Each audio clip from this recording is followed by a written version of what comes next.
Bonjour Claude Onesta. Bonjour. La France compte donc ce matin 36 médailles à ces Jeux de Paris, deuxième au tableau avec 11 titres olympiques. Vous qui avez été chargé de préparer globalement les sportifs français à ces Jeux, est-ce qu'à ce stade, vous êtes satisfait? Sur ce point d'étape, oui, forcément. On n'aurait pas osé espérer en être là au bout d'une semaine. On est au-delà de ce que vous aviez imaginé? Écoutez, on a fait plus en une semaine qu'à Tokyo sur l'ensemble des Jeux. Donc, et Tokyo, c'était il y a 3 ans, hein, c'était pas au siècle dernier. Donc ça veut dire que oui, on est très content. Mais bon, moi, mon métier, c'est pas d'être content, c'est d'aller au bout de la mission et qu'on soit aussi content dans une semaine ou dans 10 jours. Mais je vais vous dire que c'est pas si fréquent d'entendre Claude Onesta content et on savoure quand même. D'autant que la suite de la compétition sera peut-être un peu plus difficile parce qu'on a vu passer les héros de ces derniers jours, Léon Marchand, Teddy Riner. Est-ce qu'on risque pas d'avoir un petit coup de frein pour les prochains jours? Non, franchement. Enfin, non, je ne peux pas vous le dire, je ne le maîtrise pas, mais nous, dans notre plan je dirais, de progression, on avait effectivement cette première semaine avec des échéances précises. Il y a quand même des ratés, et on les analysera le moment venu, mais compensés par d'autres confirmations. Là, dans le plan, il nous reste 52 médailles potentielles. Alors quand je dis... c'est pas des médailles, c'est des potentiels de médailles. C'est-à-dire des gens qui sont en mesure de... Plus les surprises. Plus les surprises qu'on peut, par nature, pas comptabiliser. Donc ça peut aller faire du 90 ? Non, parce qu'on sait pertinemment... Non, mais on sait pertinemment que sur les potentiels de médailles, y a des gens qui vont les réaliser, puis il y a des gens qui ou sont blessés, ou sont pas au meilleur de leur forme. Donc ça veut dire qu'il y aura du déchet. Et nous, tout notre travail, c'est de... limiter ce qu'on appelle le taux de conversion, c'est-à-dire convertir des médailles mondiales en médailles olympiques. Et on sait que... mais c'est vrai que c'est multifactoriel. On voit aussi que la passion du public, cette passion populaire, est un soutien qui participe à cette réussite. Donc c'est pas que le travail réalisé avant, mais c'est aussi beaucoup le travail qu'on a réalisé dans le cadre de la mission. Il y a une émulation qui peut servir aux athlètes de la semaine prochaine. Une journée comme hier, la journée Riner, Manodou, Marchand. N'oubliez pas les 3 du BMX. Mais je ne peux pas faire les 3 du BMX. Les 3, il y en a eu 9. C'est tellement exceptionnel de ce qu'ils ont réalisé que je pense qu'il ne faut pas qu'ils soient écrasés par les légendes. Si on prend... Allez, on ne peut pas tous les prendre. Si on prend l'exemple de Léon Marchand, par exemple, 4e titre, 4e record olympique. Qu'est-ce qui vous épate le plus chez ce garçon? Alors, chez le garçon, des pépites, des petits joyaux comme ça, il y en a. Pas beaucoup, pas toujours dans chaque discipline, mais on en voit passer. Il y a Antoine Dupont, il y a eu des Karabatic. Donc tout ça, ça existe, et ces gens-là arrivent. Qu'est-ce qu'on en fait? Alors, au départ, Léon Marchand, il doit plus à ses parents qu'à ses entraîneurs. Par contre, l'environnement de la famille, de justement les entraîneurs, la continuité qu'il y a entre son entraîneur initial, Nico Castel à Toulouse, et l'entraîneur Bowman aux États-Unis. Le fait que ces 2 personnes soient en relation permanente et que Léon, quand il revient en France et qu'il se réentraîne à Toulouse pendant 15 jours... c'est dans la continuité du travail. Tout ça, toute cette cohérence-là participe à la concrétisation du talent de Léon. Léon, il a un talent exceptionnel au départ. Mais il y a un accompagnement. Mais il a besoin de tout ça autour, de cet équilibre, de cette cohérence pour exprimer en totalité. Il serait dans un environnement dégradé, avec une famille déstructurée, avec autour des gens qui s'affrontent pour tirer profit de son image.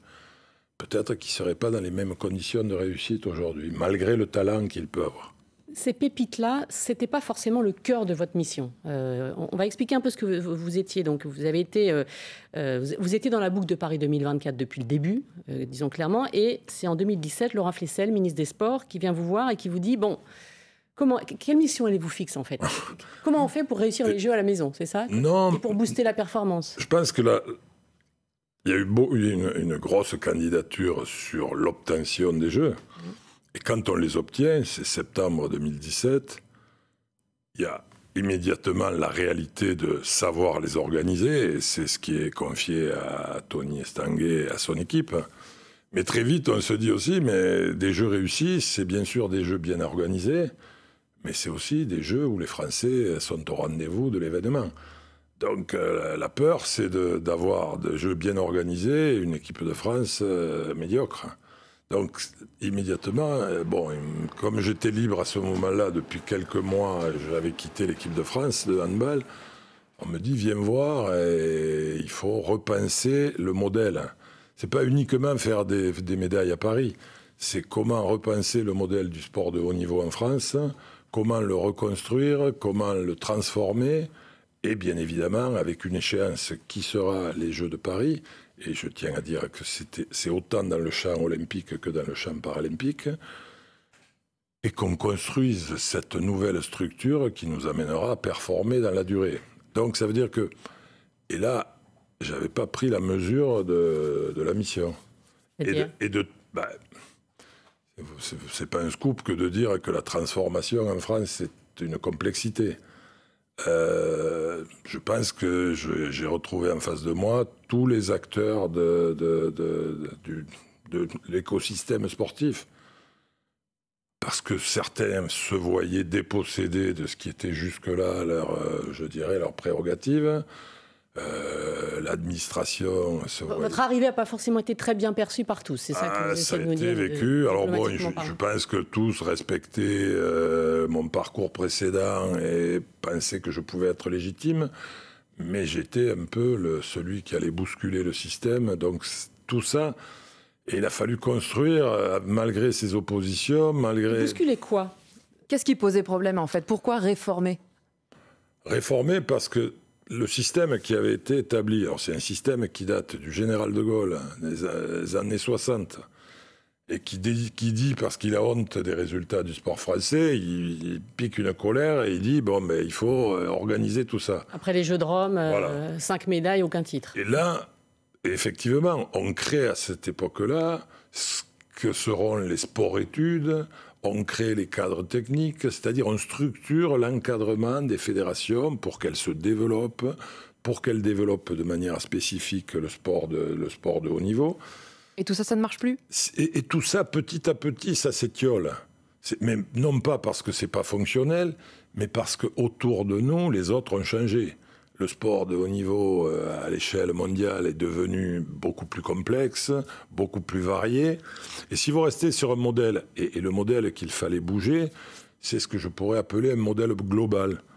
Parce que l'administration et le ministère, quand ça gère un projet, ça le gère de manière globale. C'est-à-dire on trouve une solution et on essaie de rentrer tout le monde dedans.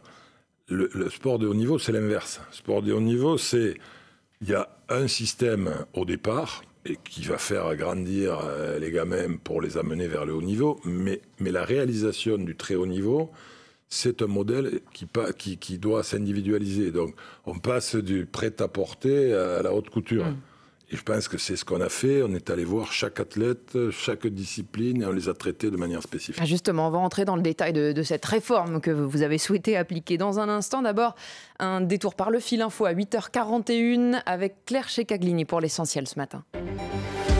Des orpailleurs pour l'histoire, Teddy Riner et Léon Marchand. 3 médailles d'or en individuel pour le colosse guadeloupéen, désormais judoka le plus titré de tous les temps. Et 4 Marseillaises entonnées pour le surdoué de la natation en moins d'une semaine, époustouflant et inédit pour un athlète français, toutes disciplines confondues. Quel athlète sacré pour l'épreuve reine des Jeux, finale du 100 mètres femmes à 21h20 au Stade de France, favorite du sprint, l'américaine Shaka Kiri-Richardson, échauffourée lors du quart de finale de foot France-Argentine et carton rouge pour Enzo Mio. La qualification des Bleus s'est terminée hier soir par une bagarre entre joueurs sur la pelouse de Bordeaux. L'Hérault, le Gard, les Bouches-du-Rhône, le Var, la Haute-Corse et la Corse du Sud, toujours en vigilance orange canicule aujourd'hui. En Seine-et-Marne, ce sont les crues qui sont à craindre, un département qui est aussi en vigilance orange. France Info. Le 8h30 France Info. Bérangère Bond, Agathe Maheuer. Avec Claude Nesta, manager général de la haute performance à l'Agence nationale du sport, qui veut donc passer du prêt-à-porter à la haute couture. Concrètement, on ne peut pas accompagner tout le monde. Vous ne pouviez pas accompagner tout le monde. Vous êtes allé voir dans tous les petits clubs. Et disons-le, vous avez assumé de faire des listes de médaillables dans le plus possible de disciplines. C'est ça ? Alors, que ce soit clair, nous pilotons le système. Ce sont les fédérations qui ont la charge de ce travail auprès de leurs clubs et de faire émerger petit à petit une élite. Et là, on a l'impression qu'effectivement, à la fin, on nous dit « vous faites de l'élitisme ». Mais la nature même du sport de haut niveau, c'est de l'élitisme. Tout le monde n'est pas invité et à la fin, il n'en reste que quelques-uns.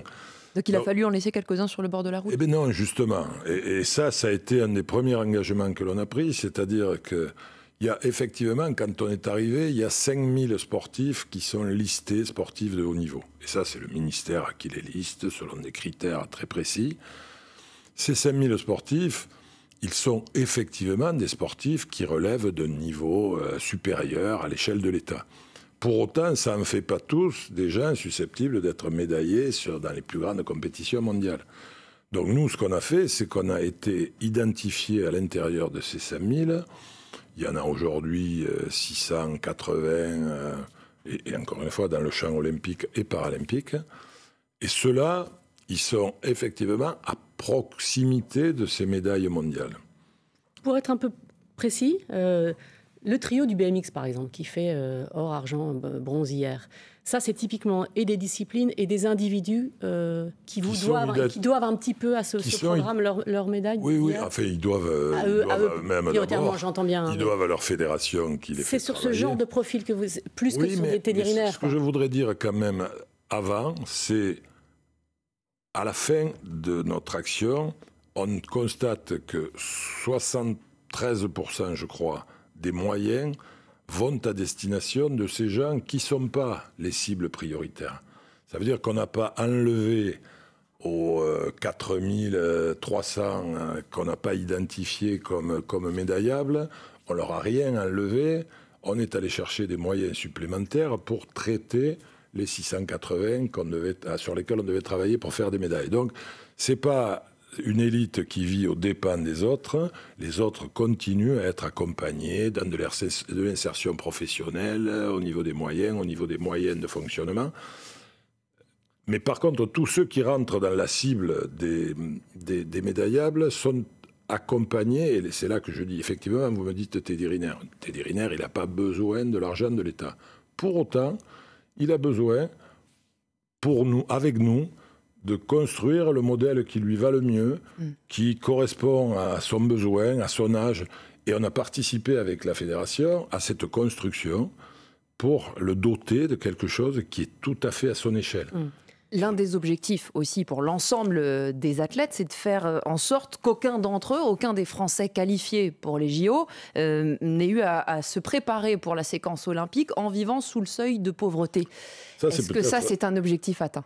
Oui, je le dis, et c'est peut-être celui dont je suis le plus fier, parce que quand on nous dit qu'à Rio, c'est donc il y a 8 ans, 40% de la délégation française vit sous le seuil de pauvreté, on trouve ça anormal et indigne d'un pays comme la France. Donc on se dit, il ne faut pas qu'il y en ait à Paris. Et c'est compliqué, parce que, alors, ce n'est pas nous qui garantissons le salaire, mais on fait l'analyse de leurs ressources à tous les niveaux. C'est du déclaratif, on travaille avec eux, on regarde, on croise les données.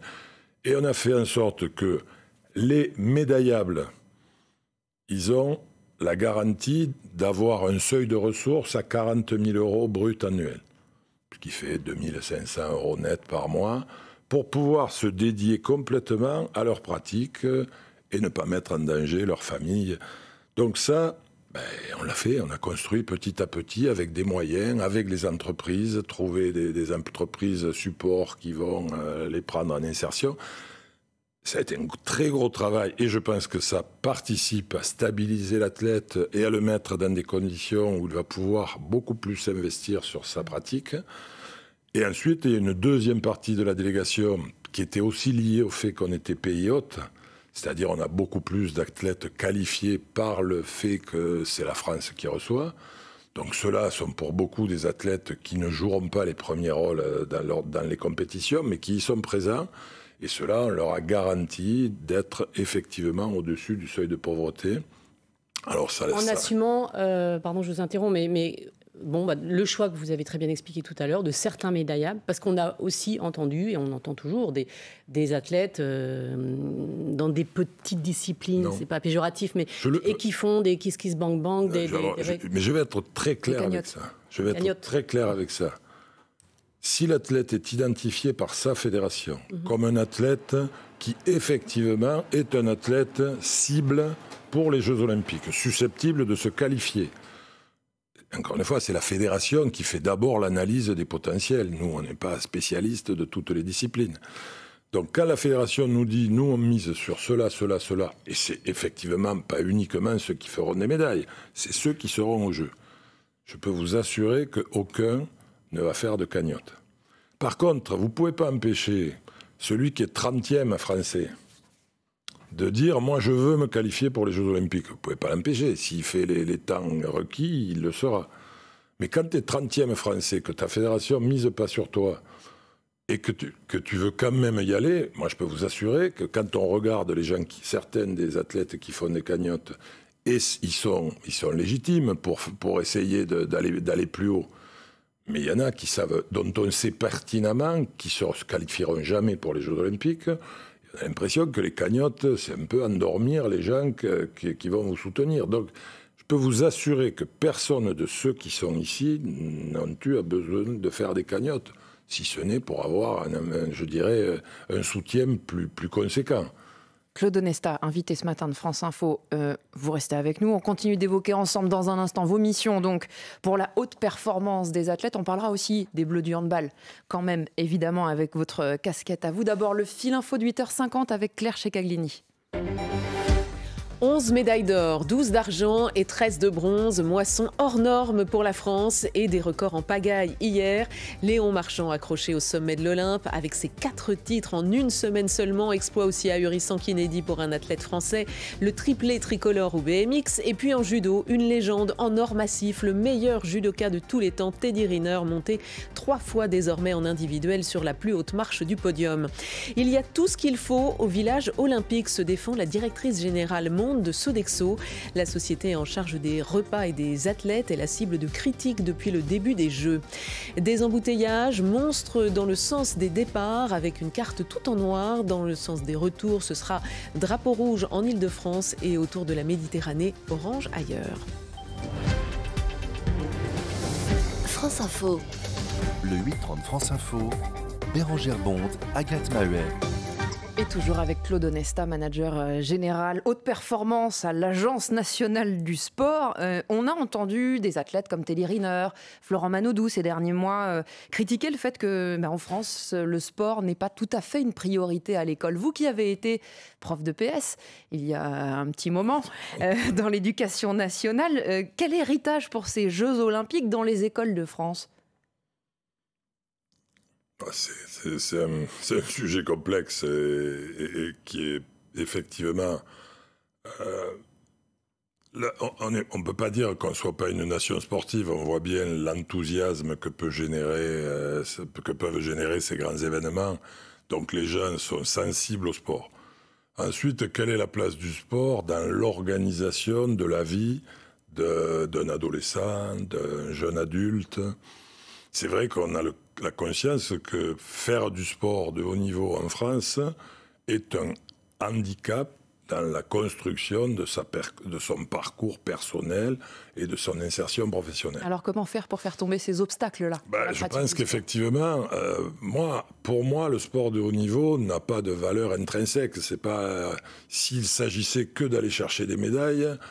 Ça mériterait pas qu'on passe 40 ans de sa vie à ne pas dormir si c'était juste pour compter les médailles. C'est quoi de plus ? Le plus, c'est que... C'est une société...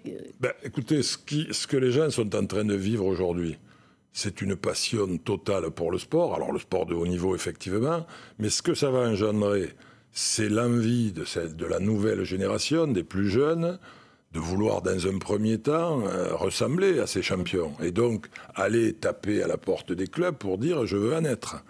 Et à l'intérieur d'un club, qu'est-ce qu'on va faire? Avec la pépite, on va essayer de faire un champion et avec tous les autres, on va faire des hommes mieux construits, plus adaptés à la réalité d'un monde où on vit en communauté, où on partage. On est dans des périodes où l'inclusion presque devient un gros mot. Et on a tendance toujours à vouloir se séparer les uns des autres ou mettre les autres à distance. Le sport, c'est l'inverse. C'est la capacité à vivre ensemble. Vous parlez beaucoup des clubs, et c'est la culture française, contrairement aux Britanniques, par exemple, où ça se fait beaucoup à l'école. En France, est-ce que ça passe quand même par l'école quand Emmanuel Macron instaure une demi-heure de sport par jour? Tout participe à ça. Ça fait 2 ans, est-ce que ça suffit? Est-ce que c'est Non, une ça ne bonne suffit piste? pas, et vous comprendrez bien que ça va mettre des années à... Mais effectivement, la place du sport dans l'éducation est aujourd'hui insuffisante. Ça veut dire qu'il faut être capable de vivre le sport, non pas comme quelque chose qui coûte ou qui pose des problèmes, mais comme un investissement pour avoir une société mieux construite, des gens qui acceptent de respecter un certain nombre de règles, qui vivent ensemble et qui collaborent. Bon, tout ça, et encore une fois, la vitrine ne sert qu'à donner envie d'aller vers ça. Mais le reste, c'est la réalité du plus grand nombre qui va profiter de cet environnement sportif. Et c'est vrai qu'à l'école aujourd'hui, quand vous êtes un sportif de haut niveau, souvent vous posez problème. Parce que vous n'êtes pas toujours là, parce que vous avez des absences, parce qu'il faut aménager une partie de votre scolarité. Et que le monde de l'éducation, alors il y a des gens magnifiques qui sont capables de le faire avec génie, et il y en a qui traînent les pieds et qui ont toujours l'impression que ce n'est pas une nécessité. Donc c'est tout ça qu'il faut faire avancer petit à petit.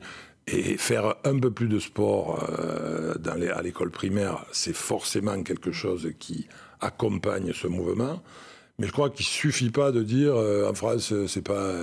Moi, ils m'agacent les sportifs, et je le leur ai dit à l'un et à l'autre. Quand ils disent « Ouais, Yaka, tu fais comme moi, ça fait 40 ans que vous parlez des deux, Riner Manodou. Que j'aime bien, avec qui j'ai des relations, donc je peux me permettre de leur dire.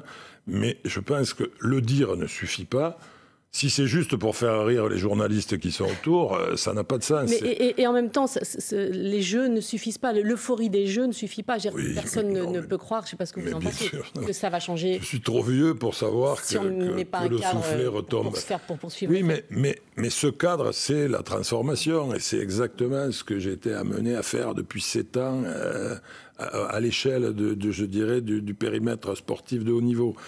Mais je pense que ce champ-là, il doit partir quand même d'une prise de conscience. Et je pense que les jeux sont ce type de révélateur. La passion est là, les gens peuvent faire du sport, mais le sport, c'est aussi le sport santé. C'est pas uniquement chercher à faire des médailles, c'est faire du sport pour se sentir mieux, pour mettre plus en lien avec les autres. Et je pense que petit à petit, on va y arriver. Alors, c'est un vieux prof qui vous dit ça, qui a quitté l'enseignement parce que, justement, c'était pas les élèves qui me... C'était l'éducation nationale. Oui, et la salle des profs, c'était pas... Ben oui, mais quand vous voyez un élève dont vous vous dites, celui-là, c'est un type génial, c'est un type qui est capable de rameuter les autres, c'est un type qui est capable de jouer à la limite, donc qui a du génie, et que vous allez devant le conseil de classe et qu'on vous dit il n'a pas de bonne note en maths, il n'a pas de bonne note en anglais, c'est un cancre, on n'en fera rien. Et vous dites, bon, on ne vit pas dans le même monde, on ne voit pas les mêmes gens et on n'aspire pas aux mêmes choses. Ça, c'est le vieux prof de sport. Que dit le vieux sélectionneur, pardon pour vieux, mais vous comprenez, l'ancien entraîneur de hand au bleu, là. Vous êtes inquiet, ils jouent leur qualification pour les quarts demain contre la Hongrie? D'abord, je leur dis rien parce qu'il y a des gens... à même aujourd'hui de leur parler, et je ne veux pas interférer avec eux, mais je sais que c'est une équipe qui n'est pas bien plus mauvaise qu'elle ne l'était il y a 3 mois. Or, il y a 3 mois ou 4, ils étaient champions d'Europe. Alors, vous êtes surpris de la situation? Mais c'est toute la logique de la performance. C'est un construit fragile.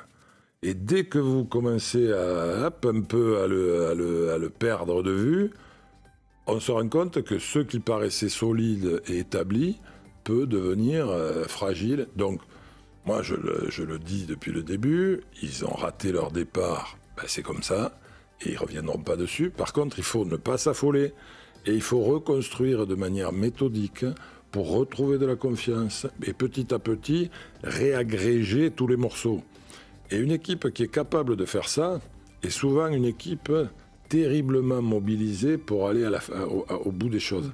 C'est-à-dire quelqu'un qui a souffert et qui a réussi à dépasser sa difficulté va être quelqu'un de déterminé au point que les autres ont intérêt à faire attention. Mais par contre, s'ils n'arrivent pas à réagréger... Il faut passer ce dernier... Il faut passer là. Et puis derrière, toutes les équipes qu'ils auront rencontrées sont des équipes qui, au départ, auront plus peur d'eux que l'inverse. Donc, à eux, dans les 3-4 jours qui restent, d'arriver à retrouver cette dynamique collective, aplanir des fois des petites querelles qui naissent de ces périodes délicates, et se dire, on est venu ici, on n'a pas besoin d'être amis pour gagner. Mais quand on gagne, on est plus facilement amis. Et ben ça va jouer dès demain, effectivement, cette qualification. Ce sera contre la Hongrie dans un premier temps. Merci Claude Onesta. Merci à vous. Ancien entraîneur de l'équipe de France de handball, donc désormais manager général haute performance à l'Agence nationale du sport. Merci d'avoir été l'invité de France Info. Merci Bérangère Bonte. Et nous, on se retrouve pour les informer des Jeux dans quelques minutes. À tout de suite.